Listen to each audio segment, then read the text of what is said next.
Hello and welcome to this week's edition of the Thinking Boy podcast. I'm your host Cesar Perez with Kid Nova. Appreciate you coming by, man. Hey man, like I said, I'm happy to be here, honestly. And we were talking earlier when you got here that we have a lot of mutual contacts, bro. Yes, a lot of mutual contacts. I've actually, like I said, I was going through, and I saw a couple people. J Red, Ukari Cuts, Alcoda. Shout out to all of them. Shout out. I'm still going through the list, but with my line of work, I've met a lot of different artists, just going through it, and love meeting new ones. Hell yeah, man. Go ahead and tell the people a little bit about yourself. So Kid Nova with my brand Stark Nova. Basically what we do is it's a brand. We do clothing, but we also are more of a platform. We host different events from music to art to fashion. I've kind of been doing it for a couple of years. If you're in the underground circuit, you may have been to one, may not even know you were at one. Mm-hmm. We've also worked with a lot of different artists throughout time. Like I said, Evan, J Red, and all them. We've do a semi-monthly event called Beat Circuit, which is also another like a networking for different producers that come out. They'll just come out trying to show what they got going on, meet new producers, meet new people, kind of network and get going that way. Also, SNTV, another thing that we do, which is more of a video compilation media type of platform, which is basically with Stark Nova, but on the media side, we actually are about to be dropping our season 3 episode 1, I believe this Saturday. But if you haven't seen it, go ahead and check that out as well. Basically just a compilation of different artists that we've worked with or plan to work with in the future, different music videos, different edits, which is also kind of like, we like to do that the same way we like to do the Stark Nova shows, where it's like a good mixture of everything there, a good immersive type of thing going on, whether it be art, music, culinary. Like, we try to incorporate as much of the arts as we can. Hell yeah, dude. That sounds awesome. Yeah. I've been meaning to pull up to a Beat Circuit because, like I said, the guests that I've had on that have always mentioned the name Beat Circuit and stuff like that. And you said it's a monthly event?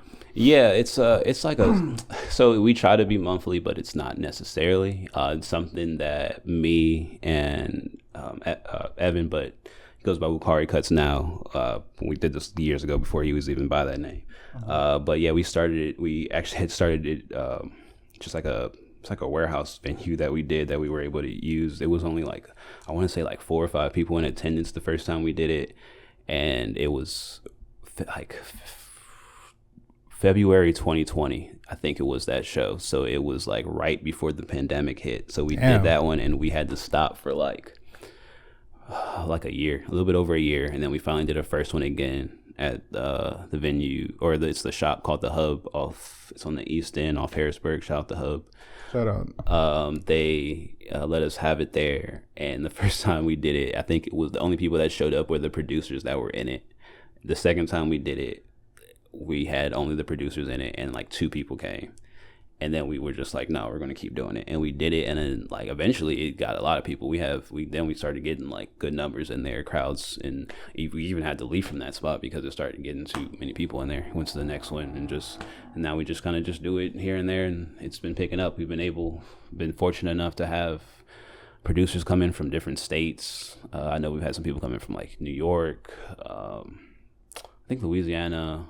I can't remember the other one. I know it was a different state. I think LA. We had Pax come down from LA. Mm-hmm. We've even had a couple people all from Houston, San Antonio, El Paso, Dallas, Austin. So it's been lucky enough to pick up from where it's been. So I mean, on that aspect, and then even with just Stark Nova, like I've been doing Stark Nova for a good amount of time. Yeah, man. I was looking through your page earlier, and I was scrolling down. I was like, God damn, this shit goes back like a lot. Yeah. So it officially started in 2012, officially, when I was 17, because I don't know if you remember, there was this old show on MTV called When I Was 17. I think it's like VH1 or MTV. But I remember watching that in junior year in high school, and I was like, when I turned 17, like I want to do something that I can't remember because I'm like, it was just so cool, like to see all these celebrities and like, oh man, they had this big 17 story. And I'm like, man, I want to get famous and then be able to say, oh, when I was 17, I started the brand. So I was like, made it a point to like hurry up and like really try to get it together. But when I started though, it wasn't even like it was a thing, but it wasn't like something I took serious. It was more of just like, you know how like sometimes cliques at schools, like they'll just like, oh, this is my clique, but it's just like some random bullshit. Yeah, just like a group of friends. Yeah, if anything. that's basically what it was at first. And I had some friends because I played guitar and I drew, but I didn't. I wasn't like, I was just hobbies. My friends were like, some of them were trying to rap and some of them were doing other things. I had a friend that was like in MMA and they were just all doing stuff. So I was like, okay, well, we named it, I came up with the name with somebody else, but we named it Stark Nova. Mostly Nova because the point of it, and which is still basically the point of it today, which is that basically we only have so much time. Kind of like a star when it goes nova, that means that it's about to go out, but it's going like at its full brightness, like going basically what they call going nova before it goes out. So what Stark Nova was supposed to be about is how we all only have a short amount of time, so we're trying to basically burn and do our fullest potential as we can before we go out. So that's where Stark Nova came from. That meaning evolves through time. Like I said, I've been doing this for a long time, but that's what it originally was about. So yeah, that's an awesome definition to it, bro. I'm not gonna lie. That's a pretty cool like background on it. I did not know that. Yeah, thank you. But yeah, it had some other stuff names a little bit before. I think there was like 3 other names that we tried out before we landed on that, and that one, because of the meaning and everything that we thought behind it, was like the perfect one.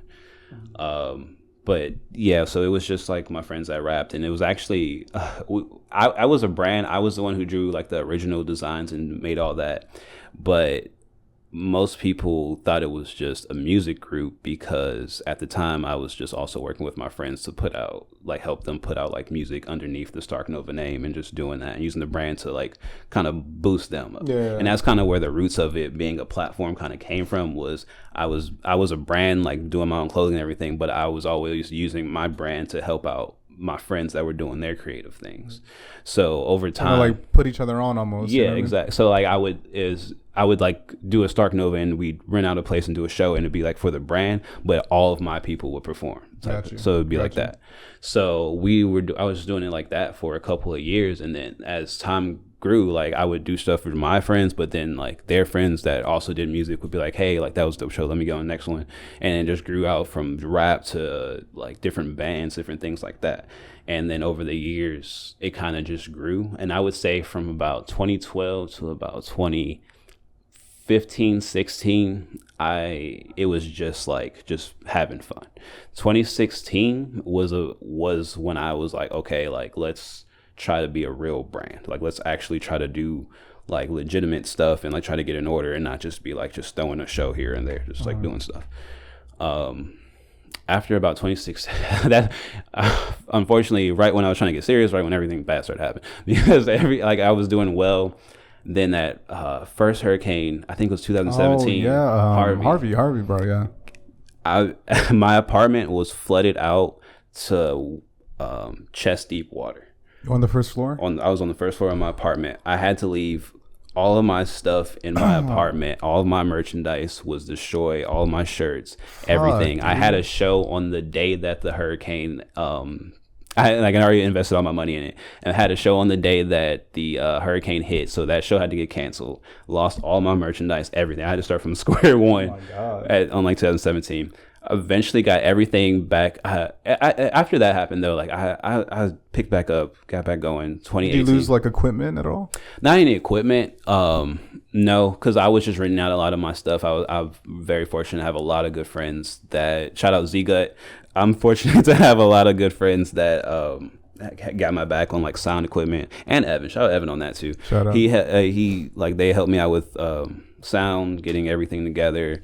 And they've had my back for years, honestly, when it comes to like certain equipment and things like that. I've had to gather my own things here and there, but they usually got my back, and I love them for that.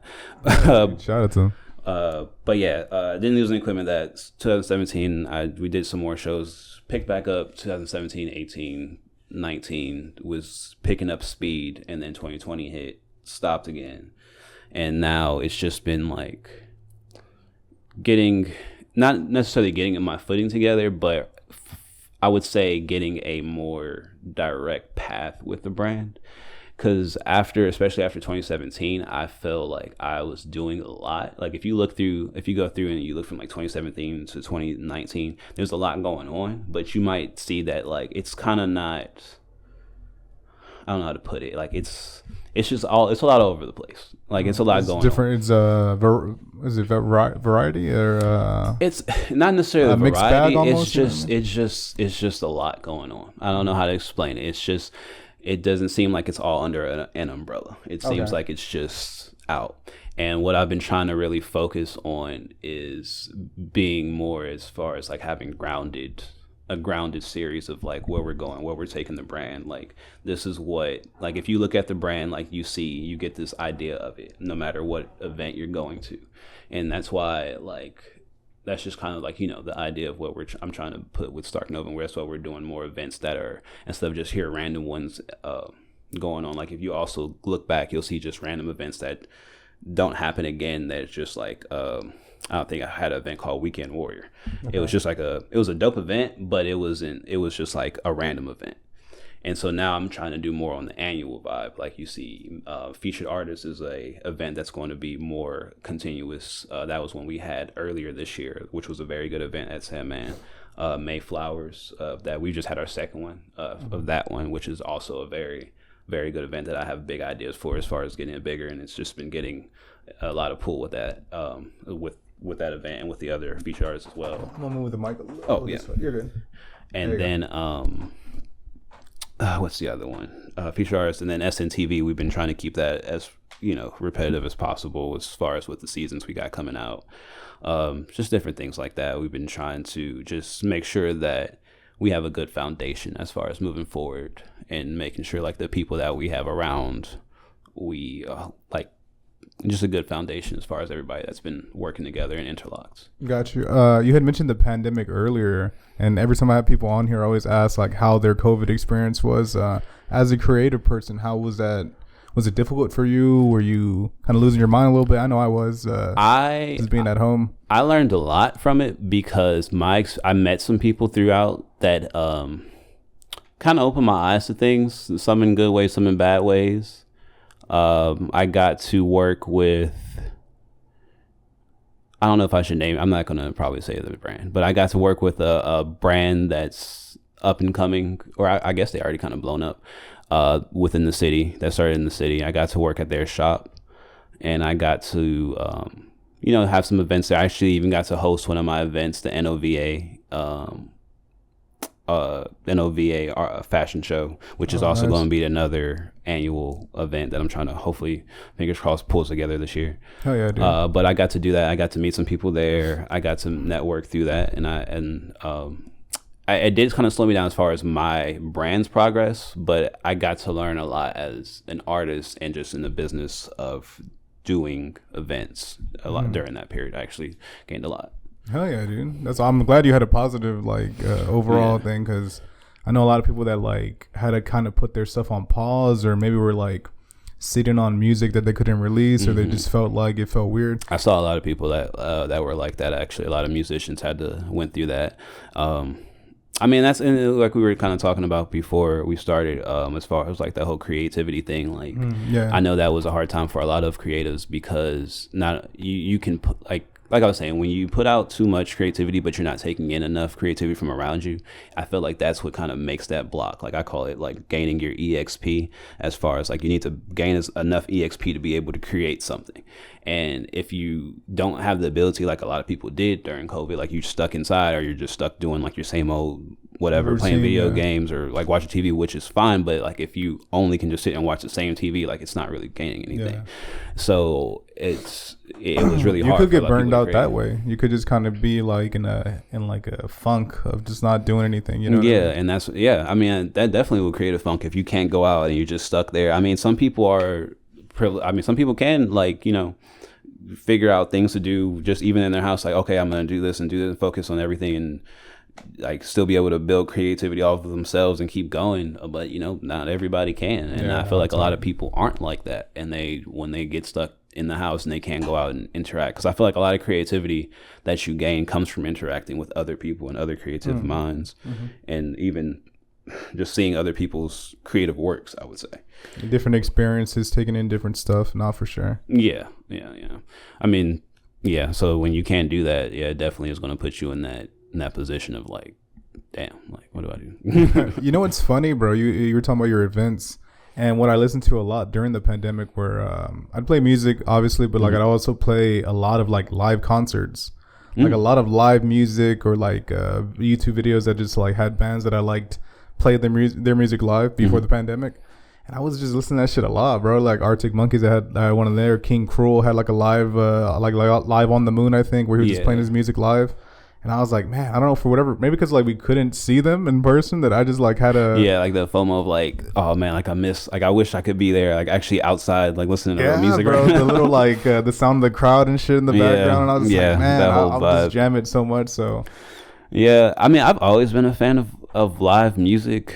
I would say even that's part of the reason why I like doing this, is just because like in certain aspects I still appreciate the live instrument over like, don't get me wrong, I love electric, like being able to use like, you know, 808 machines, the whole machine thing, but I still have like a place in my heart for live instruments. Like my favorite instrument, even though I don't play it, is the saxophone. Like I love hearing somebody play it because it just sounds so good to me, like just the sound. And I just love like the whole idea of still being able to create music from like an instrument. Like I played guitar for like 4 years. I need to practice a little bit more. I'm really rusty right now, but like I played guitar all through high school and then like a couple years after.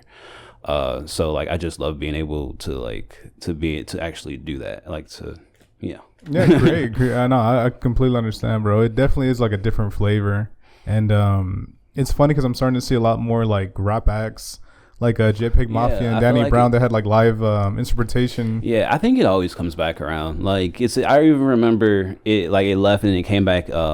You remember like when Lil Wayne started playing the guitar, and there was like Swayze, they came, and there was that whole phase of like, I think they brought like instrumental guitar. I think like guitar, for especially guitar, always comes back around. Like it comes out of music, then it comes back.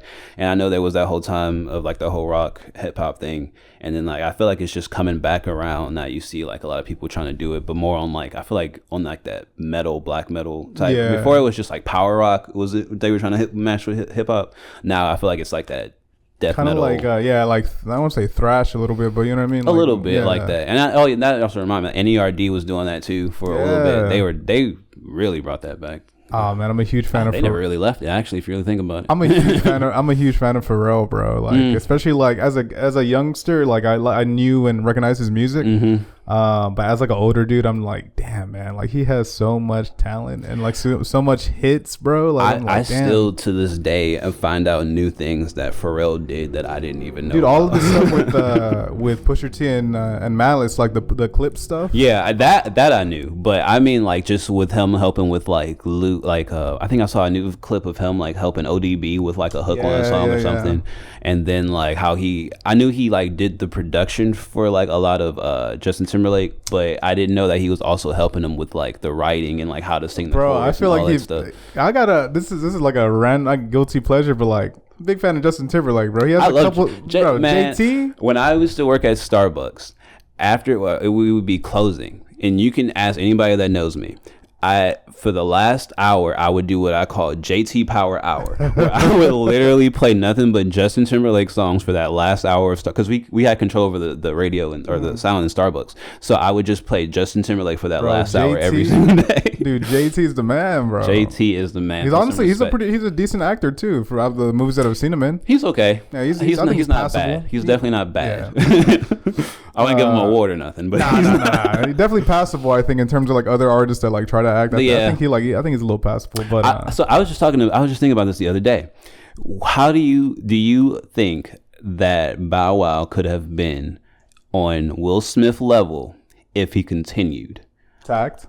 Yeah, to act. I think that Bow Wow had the potential. If you look at his movies like Lottery Ticket, Roll Bounce, Roll Bounce is big. Roll Bounce was one of my favorite movies. That was a big movie. Even like all the way back to like Mike. Like Mike was so huge. It's like I feel like if Bow Wow would have kept at it, he would be as big as Will Smith or even bigger, honestly. Do you think he was like, would you say he ranks now at like a Jaden Smith kind of level where like Jaden Smith was in like Karate Kid? I would still rank him above like Jaden Smith. Yeah. Okay. But like, I mean, because Jaden Smith's done, I mean, Jaden Smith's not bad, but I just, like, I don't, like, Jaden Smith's one classic that anybody can remember. Well, I guess it's two. One is the Karate Kid, and the other one is when he was with his dad in Pursuit of Happiness. And I feel like Pursuit of Happiness, that's because I feel like that one you really would give to Will Smith. Like, Jaden was in it, but I feel like anybody could have did Jaden's role in that one. I think they just wanted him in it because that was his son, so it made the movie more like, oh, okay. Kind of elevated it. Yeah. But anybody could have did his role. And then, that's an interesting question, though. Could he have got to Will Smith level? He was definitely on track, bro. I feel like he was, if he would have, I think he got that itch to go back to rapping, which is the same that Nick Cannon did, who is another actor who I was like, if he would have just kept staying on the Love role Don't Cost of a acting. Thing. I was just watching that the other day. I was gonna say all about the Bender. Fucking Drumline. Drumline was good. Yeah, Drumline was really good. That's a classic. See, that's what I'm saying. Like they have classics. Those are classics. They could have definitely just kept going. Nick Cannon and Bow Wow. You know what else, bro? They were everywhere. Like you couldn't avoid them. They were just everywhere, bro. They were already like year after year, just different movies, different hits. Yeah, especially Bow Wow. I remember he had both of them. Yeah, both of them did have like a solid role. I think even Nick Cannon went a little bit further, a little bit longer. I think with the show helped him out, Wild 'N Out and stuff like that. You kind of seen him like every week on the show. Yeah. He need to get back in acting. He got all these kids. Hey, look, he needs something. I don't know what he got. I mean, that's why Wild 'N Out probably never going to get canceled because he need that. Do you have any children of your own? No, I don't. Would you ever? I would have kids, but I just don't have any kids right now. You never have. I imagine you wouldn't go to the Nick Cannon level though. Definitely not. I'm stopping at 2. 2. Me and my wife already talked about it. 2 is that's max. Yeah, we're not max. After 2, I think he's at like 7 or 8. I think he's at 11, dude. Oh, for real? I don't know. Allegedly, he might be. That's a lot, though, bro. That's a lot of jumping a new one every year like an iPhone. Your boy Bow Wow, though, man. He definitely was. He definitely had more like. And more traction than like a Little Romeo, you know what I'm saying? I feel like Little Romeo, you know what I mean? You remember Little Romeo's show? Yeah, with Master P, bro. With Master P, yeah. That show was, man, I feel like they just like really wanted to get a show out of that. I couldn't, bro. I feel like that was like around the whole like No Limit shit that they were doing, and like they were another one that were just kind of everywhere. Yeah, I think that was more so of a Master P's doing that. He wanted Romeo to have a show because I think that was also around the time when like there was that whole Romeo versus Bow Wow thing going on. Yes, that's what I'm saying, so bro. I feel like that's what that was about. But that show wasn't even that great. Bro, I'm trying to remember it. I've watched it, but I'm trying to remember it now, and I honestly couldn't tell you any details. I remember of that show was there was one episode where Romeo had to fire his manager. And I just remember that being like a funny episode because it was just like so awkward for everybody. And it was, I don't know, I just thought it was funny. But that's the only episode that I remember about that. I remember Master P just being there, just like sitting around all the time. I don't remember what he said. I just remember he would make sure he was in every episode, like a Diddy video. Bro, I have I don't have it anymore. Fuck, because my hard drive got, I have to find it. But there was this old bootleg movie, like not a bootleg movie, but like a cheap made movie that had Master P, I think Michael Blackson's in it, and Cat Williams. It was called Repos. They were repoing cars. That sounds familiar. That sounds like it would have been on BET. Dude, that shit was fucking funny as fuck. But like, we had got it from like a gas station. My cousin had bought it one time, and that was like my last memory of Master P for the longest time, bro. Like all throughout, like once I discovered the internet and shit, he just kind of like went to the he just took a back burner. You know what I'm saying? I don't even remember the last time I seen Master P. It probably was on that show. I don't think people realize how huge he was, bro. Yeah, they were on like wrestling shows and shit like that. No Limit was like No Limit was at the time. It was like he was like I want to say the Birdman of his era, but Birdman was around in that time. But he was like. everything was camouflage too, bro. It was weird. Yeah, I can't think who to compare him to because he was like his own entity, but He's he was like like bad boy, but like maybe I would say he was like a couple of levels of below of what people kind of see Jay-Z as right now. Like he was like that, like not exactly Jay-Z level, but he was like up there, like at that time, like that's like kind of the in terms the of like reputation clothing, of like fucking movies, as a all this business, stuff. like he don't even got to rap no more. Like he just his whole air is just like his whole like surrounding everything about him, like his music, everything is just like it's business. So that's kind of like how I kind of seen him at the time. Was he before? Were they were like before G Unit or nah? I'm trying to remember. I feel like they were before G Unit. I think so. Because G Unit was like G-Unit, 04, 05 and shit like that. My remembering of, if that's even a word, of G Unit was mostly like that video game. If you remember, they had the 150 Bulletproof or which one? It was his first video game because I just remember like that was when I was like, yo, this dude is big, because I had never seen a rapper do a video game. I didn't even know you could do that. I was this motherfucker was, he was talking about big. He was like, he had the I didn't even know you could make a he had the and then movie, he had the movie. I was gonna say the movie. I remember watching the movie. My favorite line in that movie was he's like, I'm a gangster grandpa, I can do what I want. Like that's, I always quote that. I still always think about that in my head. Like that just pops in my head. I'm a gangster grandpa. 50 was huge, bro. 50 was a huge guy, and like you said, he had it was so weird because like I remember riding the bus and like everyone liked 50 Cent, but like one of my friends was like really into him, bro, to the point where like he's wearing a fucking muscle shirt to school and shit like that. You know what I'm saying? That's the equivalent today of people walking around with bulletproof vests on. Dude, like 50 Cent started. And he had the movie to go with the game, to go with the album. It was just like, dude, he had it all like covered. Not even mentioning the shoes. Not even mentioning. He had the shoes, the clothes, and the whole he was. Yeah, that was definitely the whole G Unit era. I remember that G Unit. I remember that more than I do. His chain too. That was the spinner chain. Yeah. Yes, that was iconic. I remember that more than I do like the whole like Rockefeller shit. To be honest with you, bro, I feel like I was born in '97, so like it kind of like passed me a little bit. I was in *94, so Rockaware, I feel like when it was at its hype was a little bit before my cognitive points. So I didn't really I saw like only the back burners of that, seeing it by the time where people were using it as like hand-me-downs and giving it like at that point. I have, bro. I'm pretty sure I still have something like. I think I got some from my cousin too, like some old Rockaware, like of those jeans back when jean shorts were cool. I got like sweatpants that say like Rockaware. They have the like little R's like on there. I think I had some of that, and I had some Sean John like that. Sean John was another one, Sean bro. John. And then I used to have I used to have a bunch of Champions gear before Champions was even dude, now it's cool. Now it's like expensive. It's not expensive, but it's like costly a little bit. Because I guess it's like the vintage effect or anything like that, which is also crazy to me. Like vintage wear to me is kind of crazy, like the whole concept of it. But I have a friend that owns there's a vintage. It's called Vintage Creep World. It's like I think it's on Tidwell maybe. But yeah, like he posted shit. I'm just like, whoa, this is awesome that you have these clothes. Yeah, but I don't know. It seems like a tough business to like keep up, man. I'm not gonna lie to you. I mean, I know a lot of people also that have done vintage, and I mean, I guess I don't hate on it too much because I've bought some vintage wear here and there, but like sometimes to the extent that people are like $100 for this obviously worn like Mickey Mouse tee. There's a stain on it and shit. And it's like, okay, like I don't know about that, but I don't know, maybe it's just because I like trying to promote people doing new shirts, but I don't know, it's vintage. It's definitely a hustle, man. He's told me about it. It's been booming over the years. I've seen vintage over the past 5 years, dude. Like vintage shops are popping up everywhere.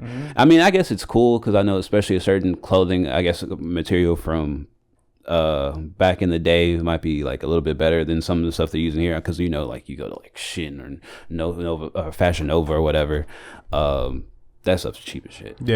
So it's like cheap, it'll fall apart before it makes it to you. So it's like sometimes the stuff from the vintage. One of my favorite little Uzi Vert lines is she looks good when she wears Fashion Nova. That shit. My wife still gets Fashion Nova, and I keep trying to tell her not to do that no more because I'm like, I don't want to even support that no more. Yeah, I'm not sure what kind of. I assume everything's made in like Taiwan, no, or some shit like that. It's made like that. It's definitely not here. I know that. Or Indonesia, something like that. Yeah. I don't know, somewhere where they can make it for 3 cents and sell it to you for $30. Oof. I was gonna ask you, were you born and raised here in Houston? Or? I was born in Cleveland, Ohio. Damn, and, what? I moved here when I was 12 with my mom. But yeah, I've been here since I was 12. So From I've been Cleveland to Houston. Damn. You know, I'm a big Bone Thugs and Harmony fan, bro. I fuck with Bone Thugs like heavy, bro. Fun fact, you know, St. Clair and East 99th Street. Mm-hmm. I actually used to sell fish sandwiches. I used to sell fish sandwiches on that corner with my grandma's church, like right there on that corner. That's amazing. Holy shit. It was fun. Like I didn't even know, like when I was younger, and I didn't even like know the like importance and the hype of the street. But then after, like, I saw it and somebody was telling me about it, and I was like, I used to be there all the time. Like when you talk, it's not as crazy as it is now. It's literally just like some old, and that's most of Cleveland is kind of now, but just old abandoned stores and just a parking lot. There's nothing there. I want to keep asking you about Cleveland. I'm gonna restart my camera because after 30 minutes it cuts off. Yeah, no problem. Damn, bro, that's crazy. Yeah, I'm a huge Bone Thugs fan, bro. A little bit more obscure. Okay, we're back on. Yeah, we can keep going. We're talking about Bone Thugs. Yeah. but yeah, in Cleveland, I guess it's a little bit more known of who they are, and it's like funny too because I remember there being like a lot of rumors about who's actually in Bone Thugs because apparently there was like a rumor that their clique got as big, almost like Wu-Tang, where it's just like shit, we're just members and members. Yeah, and so people will be making up jokes like, oh man, I got a cousin that's in Bone Thugs and Harmony, blah blah blah. I like that shit, bro, because it reminds me of like being a kid and hearing like the Wu-Tang rumors are like there's like more than 36 members. There's there's branches and shit. I once heard there was like 100-something people in Wu-Tang before. I don't know if that's true. In terms of associates, they had a lot, bro. They like had a lot, the whole thing. That's basically how the rumor went. And with that reminds me of a rumor. I want to know if y'all heard this one too. Go ahead. Did you hear the rumor about the kid who? This would have came around the same time, like or when you were younger. The guy who did the lean, lean with it, rock with it, right? Like the dance.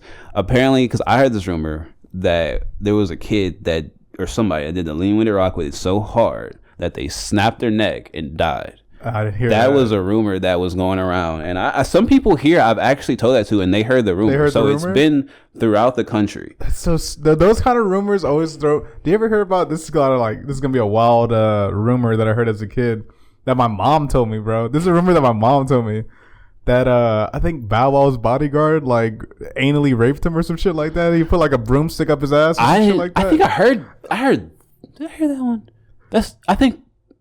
Dude, I remember that vividly, like hearing that around the whole shit, and I was like, "Why? What? In what context?" That sounds like I heard about that when I was a kid, and I was just like, "No, not Bow Wow," because I was like a Bow Wow fan. I probably put that in the back, but now that you said that, it's like I'm having like crusty crabs. The broomstick is what I'm saying. You know what I mean? Yeah, and I'm like, yeah, that sounds. I feel like I've heard that, like that one, and then like the one of What's the Marilyn Manson where I guess he removed his ribs? Yeah, to suck his own dick, right? Or some shit like that. And then the Sierra one. Yes, that was like those are like those rumors that have just went. I don't know how they spread across the country like that. Literally, and then it's back in a time when it's like no social media, very limited internet. By the way, there's like I guess it was kind of MySpace, but that wasn't really what it was used for back in the time. So because I heard that in elementary, and that was like way before I was even. I heard every single one I just said I heard before I moved here, so it was like 5th, 4th grade type. That's wild. Do you ever visit Cleveland? Yeah, now? I still go up there. I try to go up there once a year. Usually ends up being like every other year. I go up there for like a couple of days. I still have like family up there. Honestly, it's not much to do up there unless you like really know like what's going on.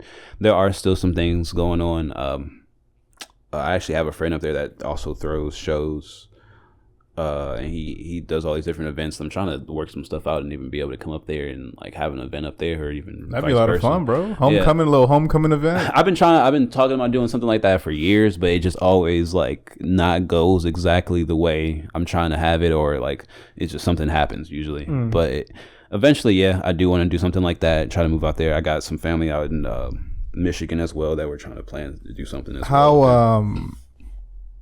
where does LeBron? How's he like on your radar? How's that land over there, bro? Okay, so LeBron is he in good stands with y'all? Or in Cleveland? Yeah, now yes, but I was there when he left to Miami. Yeah, the first time he left, and there were literal fires. Like people were actually there were actual fires, and it was like crazy. Isn't that fucking nuts? When like looking back on it, you're like, why are y'all bugging out? Back, right yes, it was crazy.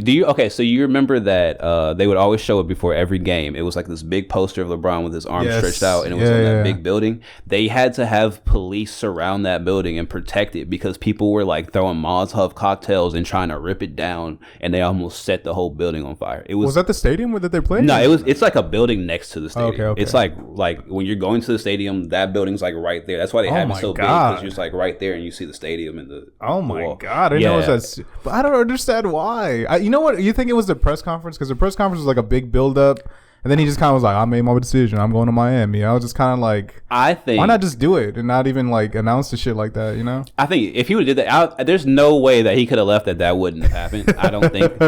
There's literally no way. He could have gave everybody fucking $5 and then burning the shoes and shit. I was like, dude, what are y'all doing right now? I think it was really because Cleveland just really thought they were finally about to have something. They were like, we haven't won in any sport, in anything. Like everybody always talks shit about our city. The Browns, all this, and we finally have something that we're about to, and we almost were about to get the ring, and then he was like, and then left. And I think everybody was just so disappointed that like their one person that they was finally about to come and save us, like just left, and so they were so angry. That's why even though they did all that, you noticed that when he came back, everybody act like didn't shit happen. Yeah. Everything was like, oh my god. Everybody was like, oh man, wait, I have your jersey right here. Like, what are you talking about? Like, bro, everybody welcomed him back with open arms as soon as he threw the chalk up. It was like, oh, it's all good. Yeah, all good. And then after he got the ring, he gets the ring. So it's like, and then when he got the ring, I think everybody in Cleveland knew that he was going to leave. That's why even when he left, it was just tripping. Yeah, everybody was just like,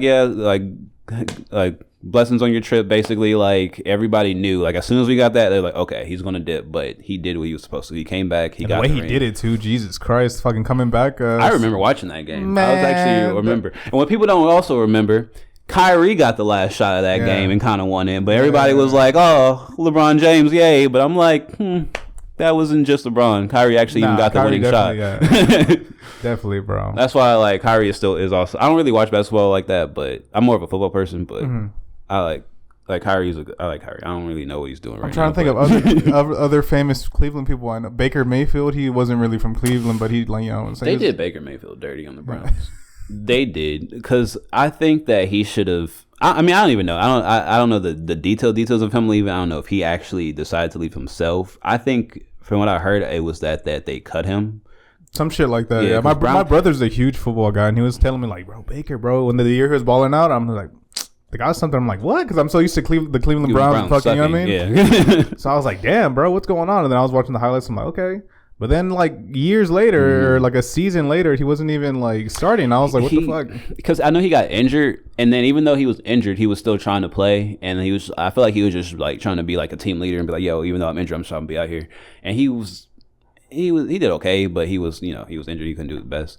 But the year before that, he had literally took us the furthest that we had like been in forever, like all the way 2 rounds in the playoffs. And so it's like, okay, you took us 2 rounds into the playoff, which is further than we've been. Then the next year he was injured, but still played decent. And then all of a sudden you're gonna cut him, like, bro, like give him at least you should, at least out of respect for what he did in the playoffs, give him one more season, like give him another season to see what he does then. But they wanted to go ahead and get rid of him. But I mean, Browns, honestly, I stopped rooting for the Browns a long time ago. I'm a Cincinnati Bengals person now. I root for Joe Burrow, baby. Yes. Shout out Joe Burrow. Hopefully you make me some money this year. Come on. Do you think he looks like Home Alone, Macaulay Culkin a little bit? Yeah. I actually used to call him that all the time. Before because when I seen him at LSU with the fucking cigar, I was like, oh shit, this is like Macaulay right now, bro. I'm looking at Macaulay. He looks exactly like a buffer Macaulay Culkin. But I like that guy, man. I felt so bad his first year where he was getting fucked up on the field. I was like, damn, bro. He was getting hit, and then I know he got that injury. I mean, he's supposed to be playing this Sunday, so I'm like, hopefully he does well. I'm hoping he doesn't get hurt no more, because I know he had an injury that they were kind of saying like he might not be able to play the first game, but. Yeah, I'm hoping he wins it. The only it's just because that division, they got to go against Lamar, and I know the Ravens are hard. Wait, is Lamar with the Ravens right now? I have no idea. That's a good question. I gotta relook at that because I think I heard something. I don't know if he was starting with them this year. I gotta relook at that. I'm only like halfway pay attention to certain other teams. I'm the same. I pay attention to my teams, but like the other ones, I'm like I don't really pay attention to much to. Damn, dude, could I ask your opinion on this bet? I asked the last guest. I'll do my best. Bro, I want you to give me your honest opinion on this bet. The Houston Texans we haven't been really doing well. Like, yes, I know that. we just don't do it. You know what I'm saying? We just don't. So my friend Jesse, shout out to Jesse at work. I brought this up so many fucking times now, like on and off camera. So he made 2 bets, bro. His first bet, and both are pretty hefty. They're both $400 each. Okay. So he's $800 overall on the bets. First bet is that the Texans win. What the fuck is it? I think it's like 7 games this year. So they need to like have a 7 and whatever the other. I don't even know what the other number would be. I mean, it's not like that's not a far-fetched bet. Like I'm not gonna say like that's impossible. Like it could happen. Like I mean, yeah, I could see it possibly happening. That they win 7 games. The other bet is that they're gonna make the playoffs. No, I don't think that's gonna happen. I don't think that's a good bet. That bet, no, I don't think that's a good bet. So you think you think he'll break even then? Possibly. I could see. Yeah, I could see them probably breaking even. I don't see them making the playoffs. I really don't see it, but it just seems like a crazy fucking bet to me. 400 and 400. I mean, 800 all together. I think he did it because like the one bet is like, okay, that could happen, but the other one is just like outlandish. So he's either going to break even or win. Yeah. But shout out to Jesse. I'm so glad, man. That shit was, I told homeboy who was like, he was born and raised here, and he was just like, he used to be a huge Texans fan. I know a lot of people like that who are just kind of like, after a while, you just kind of like say, man, fuck this shit, dude. I need like. Yeah, that's why I stopped rooting for Brown. I mean, they got Deshaun Watson now, which everybody's saying that it's supposed to be pretty good, but I mean, he didn't even play for like a year. I mean, I know he's been practicing, and I'm pretty sure he's got like a chip on his shoulder. He's trying to come back and prove like, yeah, I can play. Mm-hmm. So they'll probably do good, but you also got to remember you're playing with the Browns. So it's the overall team. If there's one thing anybody that roots for the Browns knows, it's just because you're doing good in the first 3.5 quarters doesn't mean you're not going to still lose that game. So yeah, that's how it is with the Texans, man. I mean, I'm not a super huge football guy. I like Tom Brady and Aaron Rodgers and shit. There's certain players that I watch. I hate Tom Brady, but not on a personal level. I lost a lot of money to him. Oh man. Other than that, he's a good guy. The Atlanta game, bro. The Atlanta game, I saw so many like. Last time I lost money on him was years ago, but I don't like gambling because I know as soon as I even lose like $5, I'm like, man, fuck this. So like I actually lost money on that the iconic game, the Seattle versus New England, when they should have ran the ball and he threw it and got intercepted, and I was like, why? Bro, that was so bad. And I bet my brother who lives with me, and we bet like a peanut butter sandwich and some shit. So right after the game, I was just like, I'm a little hungry right now, bro. So he had to just make it and be like, he like has always been into football and shit like that. Mm-hmm. So like he was like breaking down like, why didn't they run it? I don't like conspiracy theories, and like there's so many conspiracy theories on it too, and some of them I almost believe because I'm like there's I almost believe them too, nothing bro. that makes sense in my head. You had Marshawn Lynch right there with like 4 or 5 yards. Yeah, when that's all you had to do. Like, it wasn't even like I don't even think they were on like their last down. They still had like other shit to like. Oh my god! Like I'm not a conspiracy theorist, but some of those I believe about bro. That. Yeah, okay, I won't say I'm like not at all, but that man, is so out of like mine. Me personally, I just feel like maybe Pete Carroll just wanted the fucking face of the, you know what I mean, Russell. I think he had beef with Marshawn Lynch and didn't want Marshawn Lynch to win it. I don't know. That's just my conspiracy theory. I think he would have rather had homeboy throw a pass than Marshawn win it. I do agree with you with that. Like, you know for some reason, like I don't know what the reason behind it.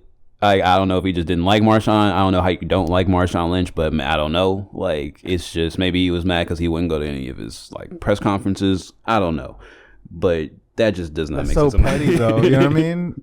And then like Russell's face after like they intercepted, just like dang it. I was just kind of like, dude, what the bro? Like why? Dude, I went to Seattle. I forgot that it was Russell Wilson because he was in Seattle at that time. Dude, I went to Seattle. I told you last year, mm-hmm. and they do not like that guy. in Seattle. They don't like Russell Wilson anymore? No. Oh, because he traded? He's in I think he's Colorado. in Denver now or some shit like that. He's in Denver. So every time, and he had this fucking famous commercial where he's just like, Broncos Nation, let's ride. And he like was like fucking clapping his hands and shit. So the whole time I kept quoting that shit like randomly. I'd be like, Broncos Nation, let's ride. And people would be like, fuck that guy. He's a fucking traitor. I was like, damn, bro, didn't y'all win a fucking Super Bowl? Like, what's going on? Yeah, he did win y'all. So you like, calm down. That's what I'm saying, bro. That'd be like us in Cleveland being mad at LeBron still. Like, come on, man. He got y'all's gold. Now let him go live his life. Sport fans are really fucking, they're kind of, I didn't realize they're like that on one, but as an adult, I'm kind of like, you guys are insane. Some of y'all, like, I don't understand. I think with football too, they're more on like player loyalty to your state than basketball. Cause with basketball, people get traded all the time. Literally, so it's you're more for your team than who's on your team. Whereas like with football, like how we were with JJ Watt, and then like I don't know other people with their people. But yeah, no, for sure. What was it? Andre Johnson, Arian Foster. Yeah, really like certain people like that. Like they're like no, like you're like they want you at this team. Like we're kind of with that, like with Harden for a little bit. You know what I'm saying? Harden was like a big with James Harden. Yeah. Which is weird because he has a restaurant downtown. Like, what's he gonna do with that? I have no idea. They said that he wanted to, I think, possibly come back. I'm not really sure, honestly. He's another one that honestly I'm kind of, you know what I mean? I remember James Harden was a very staple Rocket person, almost like how Yao Ming was back in the day. Tracy McGrady and shit. You know what I'm saying? So it's like I don't know. He should come back. But I feel like he should come back based off the fact that he has a restaurant down here alone. And I know for a fact that after he left, that restaurant has been dead. Every time I drive past it now, ever since he left, it's like empty. Bro. And it looks like it's expensive. It looks like he paid a lot people to started, I don't know if you remember, bro, but people started really not liking that guy like towards the end of like his run here. Just because like... I think because he became... From what I heard, like I said, I'm not that big in basketball, so what I'm saying isn't necessarily fact. But from what I've heard and what I remember is that he became a little overrated towards the end. Oh, I want to tell you my conspiracy also. Go ahead. That I just remembered that I've been wanting to put out there more. Do you remember when James Harden, you know who Little B is, right? Yeah, the bass guy. Yes. You think he cursed him or what? He cursed the city. Look this up. James Harden, do you remember he was doing the cooking thing, right? Yeah. And Lil B was like, stop doing that. You remember that, right? Yeah, no. The second time he did it is the day before the first flood. Look that up. Damn, I didn't know that. Whoa. He did, because he did it again. And I was like, and I remember literally it was like the next day. That's when that first, not the one that was like really bad, but that first flood, that was literally the next day after he was like, don't do my shit. Do you remember when he was in like, Houston? Little B was the only guy that I knew that followed everyone that followed him. So if you look at his shit, I don't know if it's like still like that now, but he was following like a million people. He would follow. I remember it was like a big deal to get followed by Lil B. I remember that. Dude. There was like time. I remember when I got followed. I was so tempted when he brought up Lil B to be like, yeah, bass guy, fuck my bitch. You know what I'm saying? Shit like that. I just got his last album. I do that. I do. Yeah, his album covers are like top tier, bro. It's all like Black the same Ken, style. All that shit, bro. It's like I think Little B has put out more music than any other artist if you really look into it, because he's put out hundreds. It's not songs. Just like I want people to understand. It's not just like 10 songs. It's like 15 to 20 songs on these fucking albums. Bro. And then I think he had an album that was almost like, if I'm not mistaken, there was a like almost 100 song album. Like there was something that was like. Yeah. Some Chris Brown shit, yeah, bro. Like he was putting out like a lot of music, and I don't think people understand. Like if you really understand music, you would know that Little B actually did in a way start a lot of this like trap hop and like the ad libs, all that stuff. He was doing that in like early, like back when like got my Vans on, but they look like sneakers. Like he was doing that back in like what 2012, 2011 maybe. Before that, I think because I remember I just started finding out about Lil B in 2012. 2013. So he had to have already been on for a couple years before that. Because I remember when my cousin Miguel's a huge Little B fan. He met Little B. Oh wow, he's a huge little. Shout out to Miguel. He's a huge Little B fan. He's the first one that showed me music just as a meme. But then like after a while, I was just like, what the fuck is going on, bro? Like why do you have so much of his music on your like phone right now? So much to have. I get scared with that shit, bro. Because like earlier I was listening to this old like this Mexican group called like the Three Aces, just in Spanish. And I was like, man, this guitar is really nice. What the fuck? And I was like looking at like I went through their album and I didn't realize it had 50 fucking songs on it, and I was saving like one after the other. And then by like the fucking 8th or 9th, I'm like, wait a minute, what's going on? I looked and I was like, oh, bro, I was like, all this shit is good, but I just can't save all that. It's way too much in my like library right now, dude. I feel you. So I'll just go to it now. You know what I mean? I'll just search it up and go to it. Yeah, I have to do that with certain people too. Different. Yeah, Lil B is one. I saved some Lil B albums, but of course you can't. Your boy Chris Breezy did that shit though. He dropped like a fucking 40 track album or something like that. He dropped a big long album one time. Before. I always remember about Chris Brown the most when he did that Fame album and he dyed his hair blonde, and I remember there were like the lame ass dudes at my school would try to do that. I was like, dude, that's stupid. I like Chris Brown, but I don't know. I like Chris Brown, but I don't like Chris Brown. I don't know. I like Chris Brown's music. I don't like Chris Brown as a person. And I have that about certain people. I agree with that. I agree with that. Like, what about like is Kanye like that with you now? I'm still a huge Kanye of his music. I'm still a big Kanye fan. I think his music is really good, but Kanye him as a person is just like rough sometimes, you know. I have a complicated relationship with Kanye West. I will say that. I still like Kanye. Him as a person, he needs to have a sit down and talking to. But I feel like he's not so far gone that it's like you should be like, forget Kanye, I don't want to talk about him no more. But he definitely has some things that I can understand why you would not like Kanye. But I also think he says some things sometimes that he says it wrong, but what he's saying makes sense if you think about it. And I get it, but you said it wrong. You almost worded it wrong. Yeah, in a way, and that's why it's like you're getting this type of backlash. But if you like, he just sometimes I think he just says things that you like. Okay, that's not what you should have said. He did an interview with Joe Rogan. No, am I tripping? I know he did an interview that was like long as fuck, and I remember just being like, I haven't really watched. I can't remember if it was with him or not, but like, I just remember it was like a frustrating listen because I'm like, I know what you're saying. It's just you're like not explaining yourself well, and it was just kind of fucking it up for me. I had to like take it off. I didn't hear that one. I heard the one on Drink Champs with Kanye. That one was hilarious. Well, he kept dissing Talib, bro. He dissed Big Sean, which was like random as fuck. I did not know that him and Big Sean were beefing. Like, I guess I didn't know that either, bro. And it was even, I don't know. Did you watch the Talib Kweli Drink Champs? And he was like, I didn't even know we was beefing either. Bro, he's like nobody ever liked the way Kweli rapped. I was like, what are you talking about? Like, I have a Talib Kweli album right now. He's like, yeah, everybody. They were like Mos Def for Talib Kweli, and he's just like Mos Def all day. He's like, no one ever liked the way Talib rapped. I was like, dude, what the fuck? Like, man? Didn't you like y'all used to be on the same album all together? There's a whole album, like y'all had a whole song, like you had them featured on your song, like, and it made the song better. I don't know what the fuck that was. I think he just be spazzing. Like, sometimes he just like. Okay, and that's another thing with certain people. I feel like, especially with social media and certain things, like I feel like we've become so like jaded and just so, I can't think of the word right now. Sick of it almost. Not really sick of it, but like in the sense of just like it's so used to it. Like it doesn't like, you don't really think about it as much as you should to. Like desensitized. That's what I'm looking for. Desensitized to it. So I think that sometimes, and then we're also used to seeing people on camera and on TV and on video so much that when we see it on camera, we don't have the same thought process for it than if we saw it on person.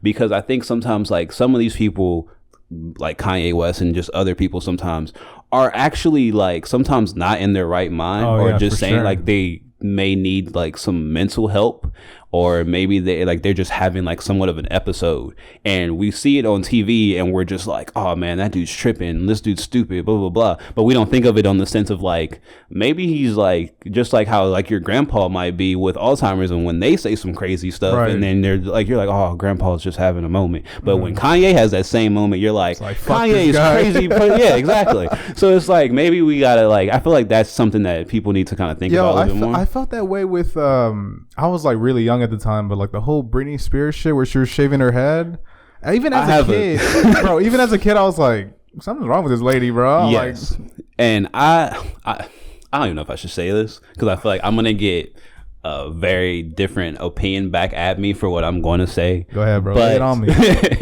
I think that maybe we jumped the gun on if she did not need that conservativeship a little bit, because I think we were just all like, we love Britney, let her free because she's an adult. But nobody really went and took the time to be like, what is like, I mean, I know it was like with her parents and there were people stealing money from her. That's wrong. The contract issue. Yeah, and all that stuff. Yeah. And I'm not saying that was fine, but what I'm saying is maybe instead of just letting her out, like maybe we should have kind of constructed it a little bit. Because I mean, even though she's free, there's still all this other stuff that keeps happening now, even now. And she will post weird random like doing shit stuff, and it's stuff. like, I mean, I don't know her personally. Maybe she's just that type of person. Maybe she's kind of there. But I know from people that I've seen with some problems, she kind of fits in there. Yeah. So I'm like, maybe we just need to relook at that. Maybe we need to just not let like so many times social media and like this whole cloud of like, oh yeah, like let's do this, and then it sparks on social media and then everybody's behind it and everybody wants to do it,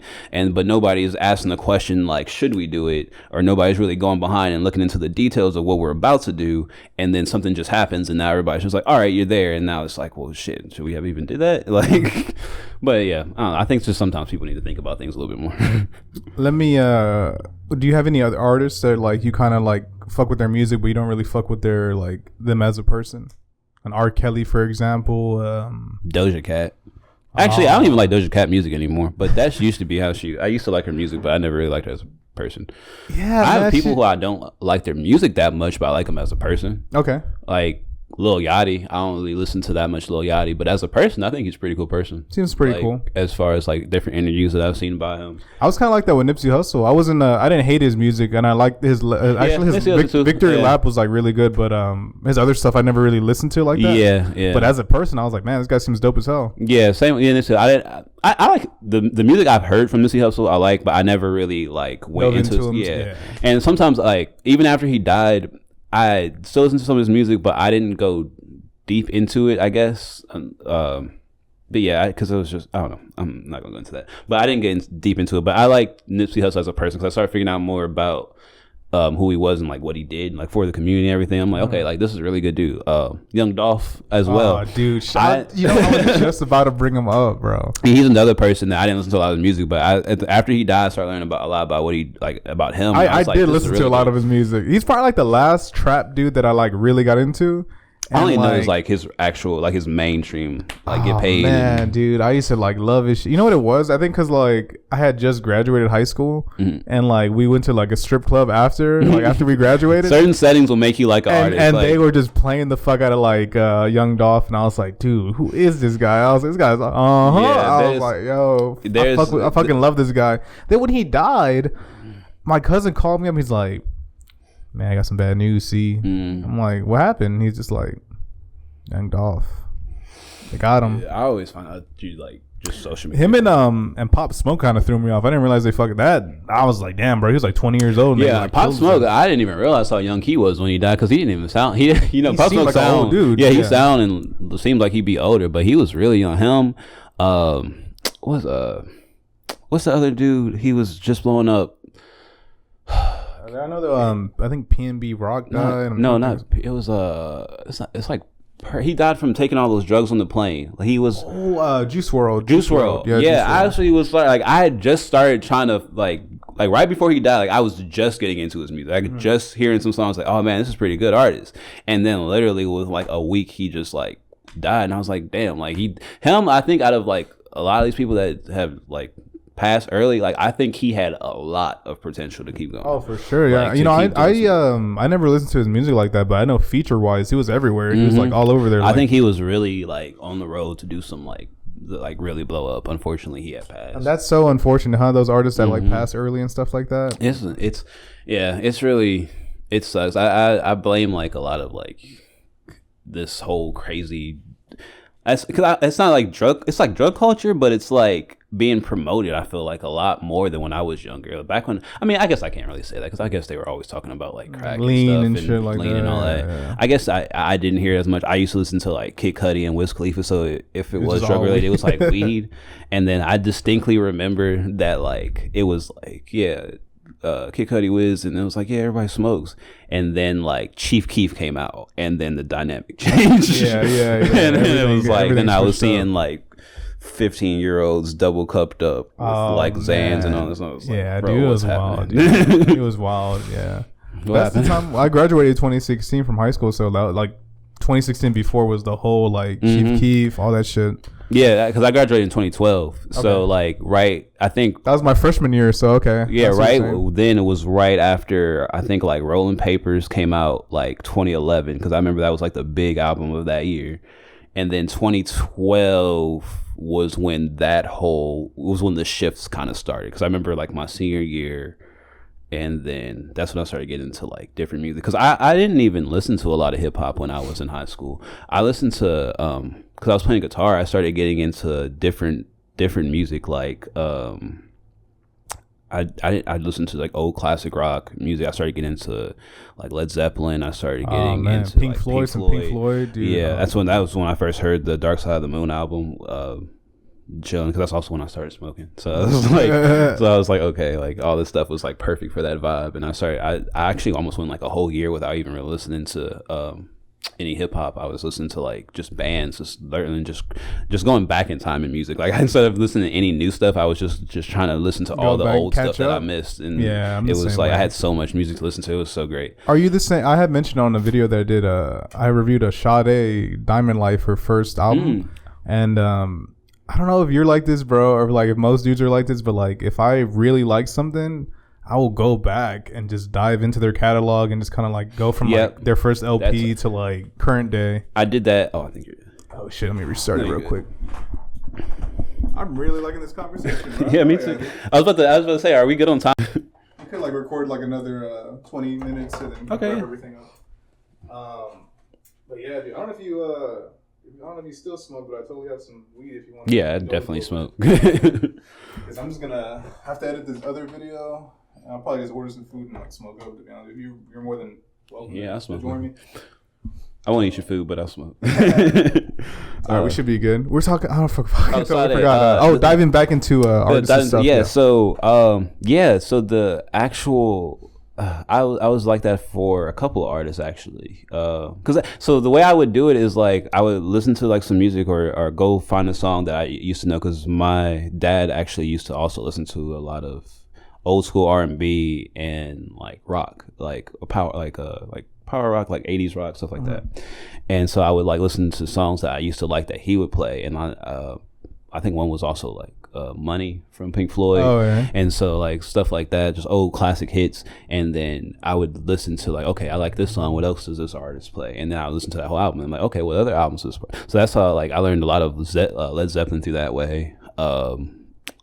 Green Day, which is still one of my favorite bands. I love Green Day. We're fucking shout out, bro. I absolutely love Green Day. Green Day, I when I started playing guitar, I learned pretty much the whole American Idiot album. Dude, Jesus of Suburbia. I learned that whole song. It's on guitar. It's all just power. Mostly things that Green Day uses just power chords, but that whole song is just power. I remember I memorized the lyrics, bro. Because man, that was like what I started listening to that like hardcore, bro. Like in had to been like 05, something like that. 05, 06. Wait, no, American. No, yeah, you're right. No, you're right. Because I'm thinking of when that other album, 21 Guns. Because I didn't start listening to Green Day until high school, which was when I was in like 2000, like 10. So it was like a 21st Century Breakdown and shit. Yeah, like that's when that album came out, and then I was like, I heard some song from them. I don't remember what song it was. It might have been 21 Guns or something. No, it was an old song, Basket Case. It was because their album was coming out and they were doing like this special on MTV of like, oh, Green Day's new album's coming out, so they were playing all their old music and all stuff. Yeah. And I remember I heard one of it. I heard that one, and then I heard Brain Stew. And I was like, badass song too, and bro. I was like, yo, this is great. So I started looking through all of this shit. And then American Idiot, because I remember by that time, like I recognized some songs from American Idiot, but I didn't really know who Green Day was. So I was like, okay, I recognize a lot of these songs. I like them. And then that's when I was already playing guitar. So I just started learning like some of them were simple, just simple power chords, just like progression all the way through. And then, eventually just use that to like, that was like my beginning of learning how to play guitar. There's like few artists, bro, that like I have from like my youth, them being one of them. Like that early, you still like today. Yeah, early Eminem and shit like that, Linkin Park and stuff. Yeah, Linkin Park, yeah. R.I.P. Chester, bro. Holy shit, that was like crazy. That kind of threw me off too. But when like Green Day, they're an artist that like I don't really like their new shit like that, like super hard like that. Yeah, especially their new stuff. But I could always like, usually with them and like Eminem, I could find like a song or two that I'm like, all right, like I still fuck with it. You know what I mean? I think the last real album that they had that was like, oh, this is all good. It was like the Uno Dos Tres thing that they did. Those are cool. Those were pretty decent. But then after that, they started, because I feel like now they're trying to be way too mainstream poppy a little bit. Because you're trying to fit in, you're trying to stay relevant with what's going on now. So I get that, but it's like, it's not like that grunge feel like it used to be. That shit was nice, bro. Like American Idiot was so like, that was like the perfect of like, I feel like that was American Idiot was like mix of like that was the most poppy they should have ever went. Was American Idiot. They should have just stopped right there and just kept it right there, because it was still hard, but it was like also kind of like pop. It had very like melodic, and you could sing along to the shit. You could put some of those songs on the radio, but you still had that like, okay, like that rock feel to it. So man, you had mentioned Pink Floyd earlier. They're another band that like, man, like I'm not a musician at all, but like when I listen to their music, especially like their catalog and shit, to me they're like next level. Like it's just next level shit, bro. Like I don't hear any like much bands doing what they're kind of like. I see. How do you take it? I hear a little bit of, because them to me are like the poster child of psychedelic rock, and they made me really understand what psychedelic rock is. And I feel like it's really just using all different types of sounds to kind of like almost like trigger your brain to feel like it's in certain different places or in a different way. Like it's very atmospheric type of vibe. And you see that in some artists when they're trying to be creative. I can't even think of who even really does that anymore. Like nowadays, I think I saw Cudi kind of do it. I know Tyler the Creator kind of did it. I see what you're saying. They're kind of like it's you're in like a world when you're listening to this shit. Yeah, in a way, like in certain ones. I know I know one producer that's pretty good at doing it. It's kind of like Mike Dean. Yeah, if you listen to like Mike Dean stuff, I know because I didn't even realize how much Mike Dean was around, how much he did. He's old. Yeah, he's been around for a minute. Yeah, I actually got to see him live perform once. It's pretty cool. Hell yeah. But yeah, his atmospheric sound, and it's really cool like that. But just to be able to use bells and different types of like just. Like even like sounds. Money, the register sounds. Yeah, like using like different things like that. MIA did it. bro, that song was that's a good ass song, bro.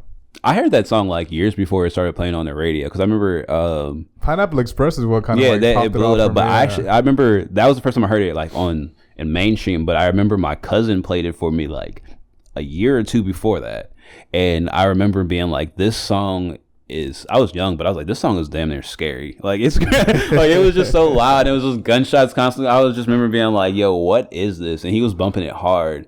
And then like that's why even like 2 years later when it played, I was like, I remember this song.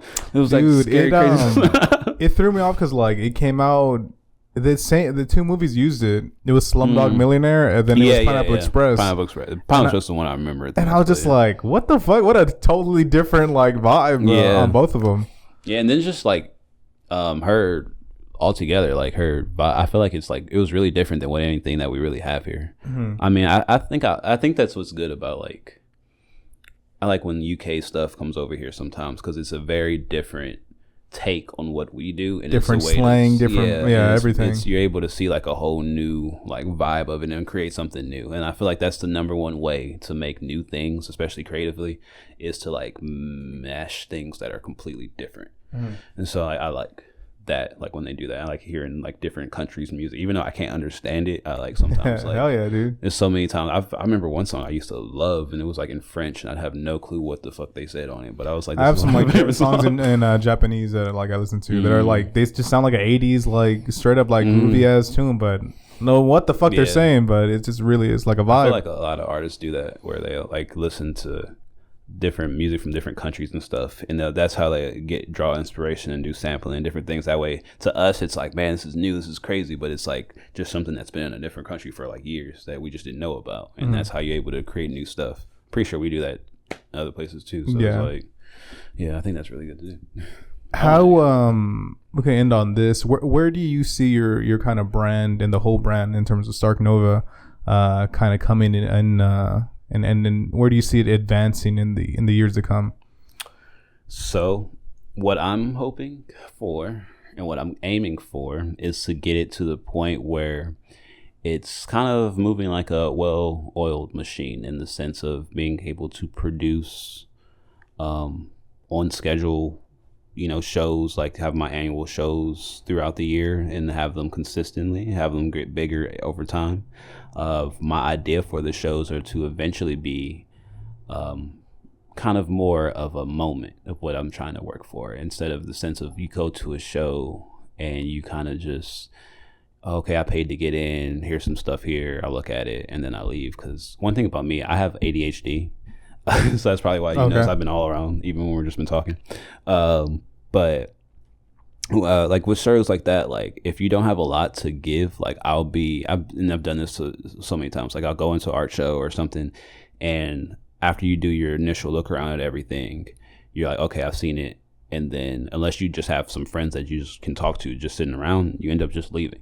So what I try to do is have a show that would be something that I would stay at, where it's like, okay, we have all the art.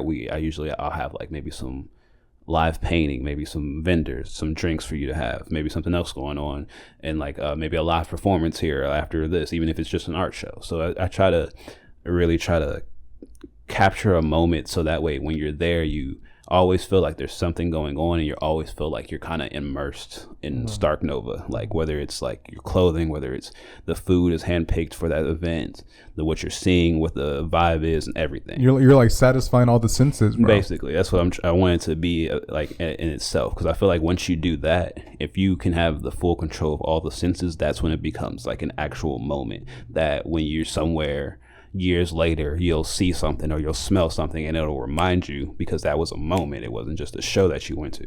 And that's what I'm trying to get Stark Nova to be like, as far as on that level. And then also, of course, still continue to be a platform and also be able to promote different artists, whatever the genre, and be able to just kind of lift them up as well, and always try to be something within the creative and artistic community that can be relied on, not just something that's trying to just make it off of people, but also be there to help artists and creatives, to help get them to the next level as well.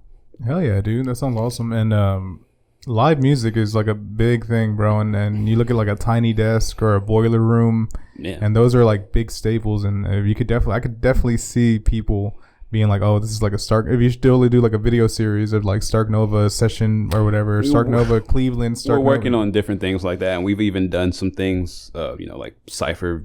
We've done a Cypher series before. Featured artists. Now that's an actual event, but it used to be a video series where it was like we would just interview different artists. And if you look on the page, you actually see a couple of them down the way. But yeah, like. We definitely want to get onto that level, as far as, even with the video series that we have, Stark Nova Television, and just getting to a higher level, and just, always being able to help. Oh yeah, bro. Well, I think that'll do it for this week's episode. Oh shit, my bad. Before I leave, where could they follow you at? Where Stark Nova. Stark Nova Instagram, Stark Nova Facebook. Instagram and Facebook is probably our best bets right now. www.starknova.net if you want to buy some gear. Or Beat Circuit HTX, come to those. Beat Circuit HTX, you might see us there. We should be having another one in October, I believe. And then also, we're about to drop the first episode of Stark Nova Television Season 3. We got some people on there that you need to check out.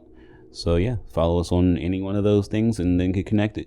Hell yeah, I'll link that in the description. That'll do it for this week's episode. Man, I really appreciate you coming by, bro. I enjoyed it. It was a fantastic time. I had way more fun than I thought it was. Hell yeah, dude. I try to make it more conversational than like a straight interview. Yeah, no, this was fun. I like that. I like just being able to talk. I like this. Hell yeah. Get my conspiracy theories out there. Love to have you back on. We didn't even talk comics, but we could talk comics next time you're on and stuff like that, movies and shit like that. We could definitely talk more stuff. Dude, have me back. I would love to have another one of these. Hell yeah. Maybe like before your next show, I don't know, whenever the next Beat Circuit is, we could see what's up. Oh, before the NOVA show. If we that'd be perfect, yes. Hell yeah, dude. That's gonna do it for this week's episode. I've been your host, Cesar Perez, with Kid Nova. Till next time. Peace. That was great. Fucking iTunes popping up out of nowhere. God damn it.